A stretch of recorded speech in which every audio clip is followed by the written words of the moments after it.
السلام عليكم ومرحبا بكم معنا من جديد. في هذا الفيديو غنشوفوا آخر مستجدات ملعب البريد في الرباط اللي الأشغال فيه كتزيد تقدم نهار على نهار، وهذه هي أبرز مستجدات. نبداو من الأرضية.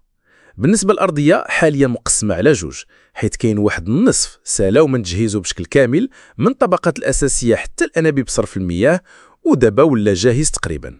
أما النصف الثاني باقي فيه بعض الهياكل الخاصة بتمديد وربط هياكل السقف، لكن غير غيفرغوه من الآليات والهياكل غادي يبداو يجهزوه هو الآخر بنفس الطريقة باش يلحق بالنصف الأول في أقرب وقت. نمشيو دابا للكراسة. هاد العملية ولات في المراحل الأخيرة، تقريبا كل المدرجات ركبوا فيهم الكراسة، وباقي غير شوية في أحد المدرجات العلوية باش يساليو من التركيب ديال جميع الكراسة. أما بالنسبة للسقف التقدم فيه واضح بزاف، تم تمديد جزء كبير منه الأمام، وعملية التشبيك والربط بين الهياكل وصلت لمراحل متقدمة، وبقات غير وحدات قليلة باش يكمل الشكل النهائي للسقف. وحتى الهياكل اللي مازالت على الأرضية غادي يتم رفعها في الوقت القريب باش تكتمل عملية التمديد والربط بين جميع الهياكل قبل بداية تغليف وتغطية السقف.